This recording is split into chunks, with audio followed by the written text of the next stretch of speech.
கடந்த 2000 ஆண்டுகளாக சிலுவையில் அடிக்கப்படாத ஒரு நாமம் இடையே சொல்லாத சொல்லி முழு உலகத்தையும் மோசத்தில் கொண்டு போய் மோசம் போக்கி அந்த இயேசுன்ற நாமத்தை உற்றுப்பாக்க வைத்து அந்த இயேசுன்ற நாமத்தை ஆராதிக்க வைத்து அந்த இயேசுன்ற நாமத்திலே துதிக்க நமக்கு சோத்திரம் எல்லாம் செய்ய வைத்து மொத்த உலகத்தையும் தள்ளப்பட்ட ஆவிகள் தங்களுக்கு அடிமைப்படுத்தி விட்டது. ஆதியாகமம் 25 பார்த்தீங்கன்னா ஒரு பெண்ணை ஆபிரகாம் கேத்துரால் என்ற பெண்ணை விவாகம் பண்ணுறான். அந்த பெண்ணின் மூலியமாக வந்த சந்ததி தான் இந்த பூமியில் உள்ள பரதேசிகள் ஊரின் திம்மி கொண்ட ஏழாம் தூதன் மூலியமாக இவர்கள் வெளியரங்கமாக இந்த பூமிக்கு வந்து அவர்கள் யார் என்பதையும் சொல்லி தாங்கள் யார் என்பதையும் சொல்லி இந்த மக்களுக்கு இந்த சத்தியத்தை கொண்டு வரக்கூடிய மக்கள். இவன்தான் கிறிஸ்து புருனோமின் நாமத்தை மீண்டுமாக ஆராதனை ஸ்தலமாக கொண்டு வருவோன். கடந்த 2000 ஆண்டுகளாக புதிய ஏற்பாட்டில் 20 ஆகமங்களிலும் ஆராதனைக்குரிய நாமமாகிய கிறிஸ்து புருனோமின் நாமத்தை நீக்கி ரோம குலதெய்வ நாமத்தை இடைச்சொருகளாக சொருகி மொத்த உலகத்தையும் கொச்சைப்படுத்திய இந்த இயேசுன்ற நாமத்தை ஆராதிக்க கூடாது. அப்போஸ்தலர்கள் ஆராதித்த இந்த கிறிஸ்து புருனோமின் நாமத்தை தான் மறுபடியும் ஆராதிக்க இந்த உலகத்துக்கு கொண்டு வருவான். இந்த ஊரின் தின்கின்ற 7ஆம் தூதன் தான் பூமியிலே சுற்றித் திரியும் பரலோக பரதேசி. இவனை சார்ந்த அத்தனை பேர்களும் இவனோடு தோளுக்கு தோல் இருந்து நகமும் தசையுமாக உடலும் உயிருமாக இருந்து இந்த ஊழியத்தை செய்யக்கூடிய அத்தனை பேர்களும் பரலோக பரதேசிகள் ஆவார்கள். அன்றைக்கு ஆண்டவர் சொன்னார், நான் உயர்த்தப்பட்டிருக்கும் பொழுது எல்லாரையும் இடத்தில் இழுத்துக்கொள்வேன் என்ற ஒரு வாக்குத்தத்தம் இந்த சிலுவை பற்றிய உபதேசமே எல்லாரையும் இழுத்துக்கொள்ளும். இந்த சிலுவை பற்றிய உபதேசத்துக்குள் வரும்பொழுது ஒவ்வொரு ஆத்மாக்களும் இடமிருந்து வளம் என்னும்போது சிலுவை மர பிரசவ 7 காய முத்திரை தரித்து கொண்டு பரலோகத்துக்குரிய வித்துக்களாக பரலோக ஆத்மாக்களாக பூமியிலே நடமாடும் தேவபுத்திரர்களாக மாறிவிடுவார்கள்.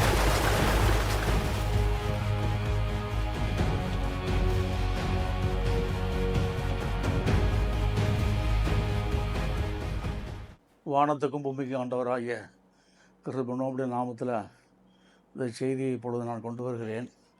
இந்த செய்தியினுடைய தலைப்பு, பூமியிலே சுற்றித் திரியும் யார் இந்த பரலோக பரதேசிகள்.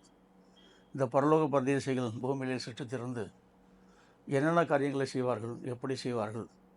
கடந்த 2000 ஆண்டுகளாக சிலுவையில் அடிக்கப்படாத ஒரு நாமம் இடையே சொல்லாத சொல்லி முழு உலகத்தையும் மோசத்தில் கொண்டு போய் மோசம் போக்கி அந்த இயேசுன்ற நாமத்தை உற்றுப்பாக்க வைத்து அந்த இயேசுன்ற நாமத்தை ஆராதிக்க வைத்து அந்த இயேசுன்ற நாமத்திலே துதிக்க நமக்கு சோத்திரம் எல்லாம் செய்ய வைத்து மொத்த உலகத்தையும் தள்ளப்பட்ட ஆவிகள் தங்களுக்கு அடிமைப்படுத்தி விட்டது.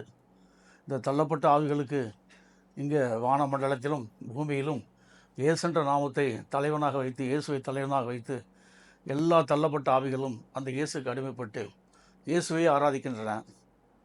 அப்படி கூடாது, ஆராதிக்கக்கூடாது. இன்றைக்கு ஊரின் திமிங்கிட்ட 7ஆம் தூதன் வந்து இந்த பூமியில் ஆதி அப்போஸ்தலர்கள் ஆராதித்தை விட்டு சென்ற நாமம் எதுவோ அந்த நாமத்தை திரும்ப ஆராதனை ஸ்தலமாக கொண்டு வரும்போது இப்போ தள்ளப்பட்ட ஆவிகள் இயேசுன்ற நாமமும் மற்ற இதர நாமங்களும் வெட்கப்பட்டு நிற்கிறது கூட பூமியில் இடமில்லாதபடி ஓடிவிடும். அப்பேற்பட்ட ஒரு நாமத்தை தான் இப்பொழுது நான் உங்களுக்கு மத்தியில் சொல்லப்போகிறேன். இந்த பரதேசிகள் யார் என்பதை இப்பொழுது 1 பேதுரு 1ஆவது அதிகாரத்தில் 2வது வசனத்தில், பிதாவாகிய தேவனுடைய முன்னறிவின்படி ஆவியானவரின் பரிசுத்தமாகுதலின் கீழ்ப்படிதலுக்கும் முன்னோமுடைய இரத்தம் தெளிக்கப்படுதலுக்கும் தெரிந்து கொள்ளப்பட்ட பரதேசிகளுக்கு எழுதுகிறதாவது, கிருபையும் சமாதானம் உங்களுக்கு பெருக கடவுது. அப்படி ஏன்னா இந்த தெரிந்து கொள்ளப்பட்ட பரதேசிகளை பற்றி தான் இப்பொழுது நான் உங்களுக்கு சொல்ல போகிறேன். இந்த தெரிந்து கொள்ளப்பட்ட பரதேசிகள் யார், இவர் எங்கேருந்து வருவார்கள், எப்படி வருவார்கள், எப்படி இந்த ஊழியத்தை செய்வார்கள் என்ற மகத்தான ரகசியங்களை இப்பொழுது நான் உங்களோடு பகிர்ந்து கொள்வதற்கு இருக்கிறேன். ஆண்டவர் சொன்னார் மற்ற 6வது 19, 20, 21, பூமியிலே உங்களுக்கு பொக்கிஷங்களை சேர்த்து வைக்க வேண்டாம். இங்கே பூச்சியும் திருவும் கெடுக்கும், அவைகளை கெடுக்கும். அங்கே திருடரும் கண்ணமிட்டு திருடுவார்கள். பரலோகத்திலே உங்களுக்கு பொக்கிஷங்களை சேர்த்து வையுங்கள். அங்கே பூச்சியாவது துருவாது கெடுக்கிறதும் இல்லை, அங்கே திருடர்கள் கண்ணமிட்டு திருடுவதும் இல்லை. 21 உங்களுடைய பொக்கிஷம் எங்கே இருக்கிறதோ அங்கே உங்கள் இருதயம் இருக்கும் என்றார். சகரியா 14:7 ஒரு நாள் உண்டு, அது கர்த்தருக்கு தெரிந்தது, அது பகலும் அல்ல இரவும் அல்ல, சாயங்காலத்தில் வெளிச்சம் உண்டாகும். இந்த சாயங்கால வெளிச்சம்தான் மல்கியா 4 வெளிப்படுத்தல் 10 ஊரின் திம்மி கொண்ட 7ஆம் தூதன் தான் இந்த சாயங்கால வெளிச்சம். மேற்படியான இந்த தூதன் வந்து தான் இந்த உலகத்துக்கு இந்த மகத்தான ரகசியங்களை வெளிப்படுத்துவான். ஏன்னா இந்த தூதனை கொண்டு தான் கர்த்தரால் உருவாக்கப்பட்ட ஊரின் திம்மி ஊழியக்காரர்கள் இந்த சாயங்கால வெளிச்ச நேரத்தில் தான் கர்த்தர் அவர்களை எழுப்புவார். இவர்களுக்கு பேர் தான் சாயங்கால வெளிச்ச ஊழியக்காரர்கள். இந்த கொடூரமான காலத்தில் அந்தி கிறிஸ்துவாகிய இயேசுவின் அரசாட்சி நடக்கும் இந்த சாயங்கால வெளிச்ச நேரத்தில் பரலோக பரதேசிகள் வருவார்கள். இவர்கள்தான் மத்தேயு 5வது அதிகாரத்தில் 1-12 இருப்பவர்கள். இவர்கள் தன்னைத்தான் வெறுத்து தன் சிலுவை எடுத்துக்கொண்டு அனுதினமும் என்னை பின்பற்றுகிறவன் கிருபனோமை பின்பற்றுகிறவன் வாக்குத்தத்தன் அனுதினம் என்னை பின்பற்றுவான் என்ற வாக்குத்தத்த பிரகாரம் எடுத்துக்கொண்டு அனுதினமும் கிருபனோமை பின்பற்றுவான் என்ற வாக்குத்தத்தம் இந்த பூமியில் நிறைவேற்ற படாத பாடுபவர்கள் அந்த பரலோக பரதேசியாகிய இவர்கள்தான் ஆவார்கள். இவர்கள் கிறிஸ்து பர்னோமின் ஊழியத்தில் தங்களை ஜீவ பலியாக ஒப்பு கொடுத்து கிறிஸ்து பர்னோமின் நாமத்தில் ஊழியம் செய்து அவருடைய நாமத்தை மகிமைப்படுத்துபவர்களாக இருப்பார்கள். இப்படி மகிமைப்படுத்தக்கூடிய இவர்களை குறித்து தான் மத்தேயு 5வது அதிகாரத்தில் 1-12 கூறப்பட்டுள்ளது. இவர்கள் ஆவியில் எளிமையுள்ளவர்கள், துயரப்படுகிறவர்கள், ஆவியில் எளிமையுள்ளவர்களும் துயரப்படுகிறவர்களும் சாந்த குணம் உள்ளவர்களும் நீதியின் மேல் பசிதாகம் உள்ளவர்களும் இரக்கமுள்ளவர்களும் இருதயத்தில் சுத்தமுள்ளவர்களும் சமாதானம் பண்ணுகிறவர்களுமாய் நீதியின் நிமித்தம் நீதியின் நிமித்தம் துன்பப்படுகிறவர்களுமாய் இருப்பார்கள்.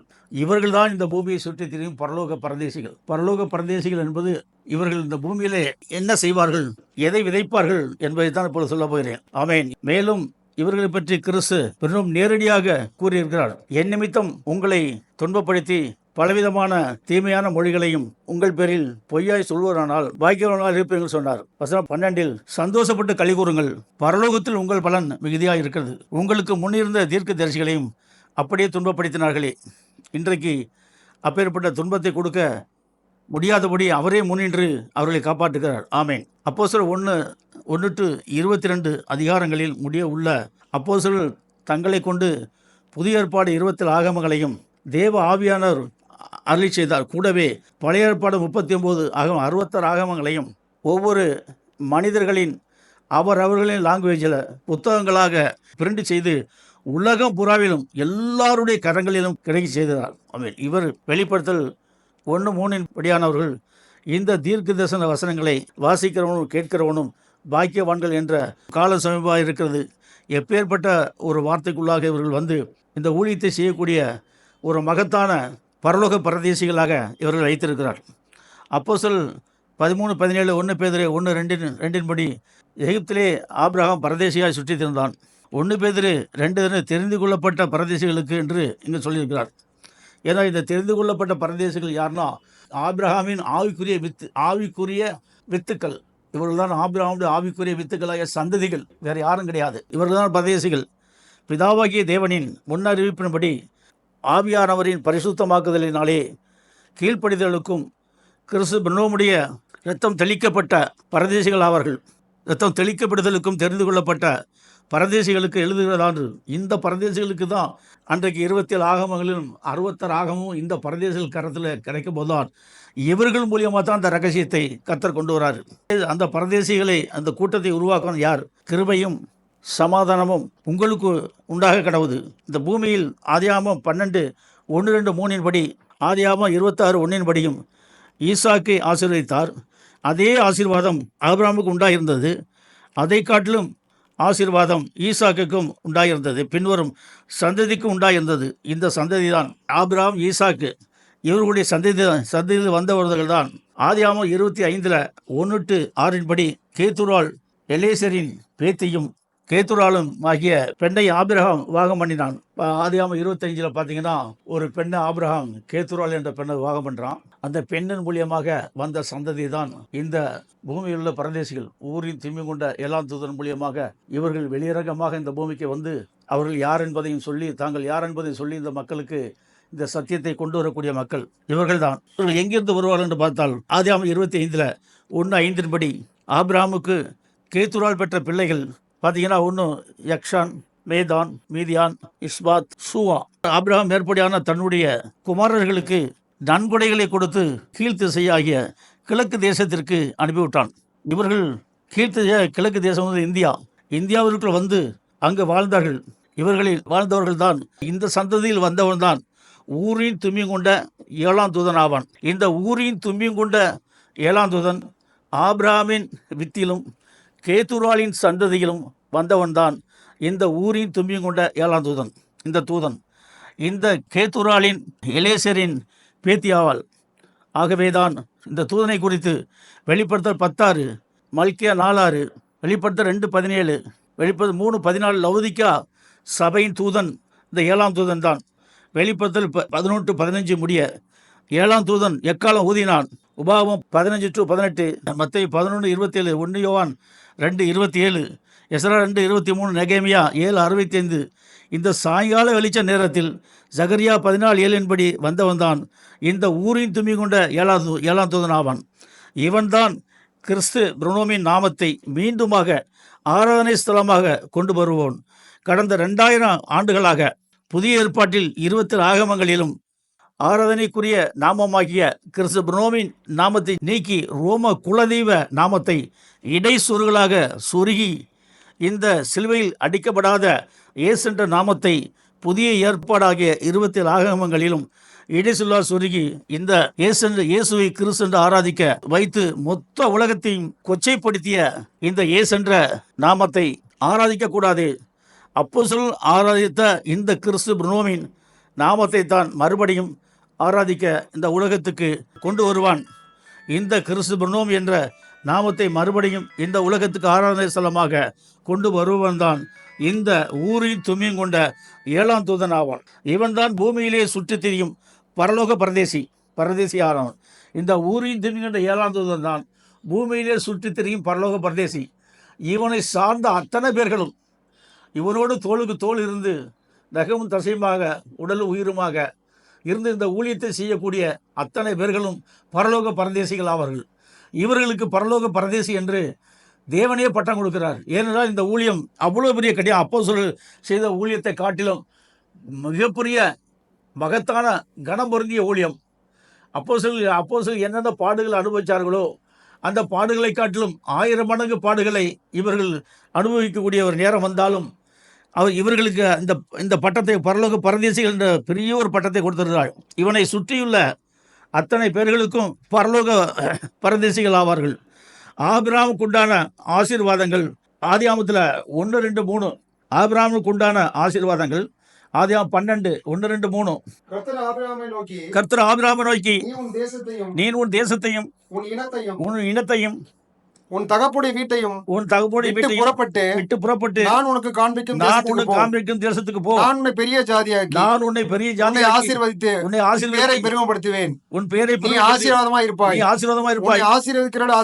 ஆசீர்வதிக்கிறவனை சபிப்பேன். பூமியில் உள்ள வம்சங்கள் ஆசீர்வதிக்கப்படும் என்றார். ஏன்னா பூமியில் அனைத்து மக்களும் அனைத்து வம்சங்களும் பலவிதமான வம்சங்கள் பூமியில் அனைத்து வம்சங்களும் இந்த கிறிஸ்து பிரணோமை யார் ஏற்றுக்கொண்டு வருகிறார்களோ அன்றைக்குள்ள ஆபிரகாமுக்குள்ள ஆசீர்வாதம் இந்த கிறிஸ்து பிரணோமுக்குள்ளாக வந்துவிட்டது. இந்த கிறிஸ்து பிரணோமை யார் ஏற்றுக்கொண்டு வருகிறார்களோ இவர்களுக்கு அந்த ஆசீர்வாதம் ஒரு சிரசின் மேல் வந்து அமர்ந்து விடும். ஏன்னால் அப்பேற்பட்ட ஒரு ஆசீர்வாதத்தை கர்த்தர் வச்சிருக்கிறார். அதுதான் சொல்றாரு. இப்போ ஆபிரகாம் கூட ஆசீர்வாதம் அனைத்தையும் ஆதியாகமம் 12, 1, 2, 3 படியும் ஆதியாகமம் 26, 2-5 படியும் கர்த்தர் ஊரின் தும்மியும் கொண்ட 7ஆம் தூதன் பேசி சொன்னது என்னவென்றால், கிறிஸ்து பிரணோம் என்ற என்னுடைய நாமத்தை மட்டும் ஆராதிப்பாயாக. பரிசுத்த வேதாகமம் என்ற பரம கானானுடன் வாசமாகி இருக்கும் பொழுது நான் உன்னை சார்ந்த என் நாமத்தை விஸ்தாரப்படுத்தும் உன்னோடு கூட இருக்கும்படி மேற்படியான இந்த பரலோக பரதேசிகளை ஆசீர்வாதத்துக்குண்டான ஆசீர்வாதங்களை அனைத்தையும் ஆபிரகாமுக்கு உண்டான ஆசீர்வாதத்தால் நான் உங்களை ஆசீர்வதிப்பேன், நீங்கள் ஆசீர்வாதமாக இருப்பீர்கள் என்று வாக்குத்தத்தம் கொடுத்து விட்டார். ஏனென்றால் இன்றைக்கு ஆபிரகாமுக்கு உண்டான ஆசீர்வாதங்கள் முழுவதும் இன்றைக்கு இந்த கடைசி காலத்திலே யாருக்குள்ள வந்திருக்குது?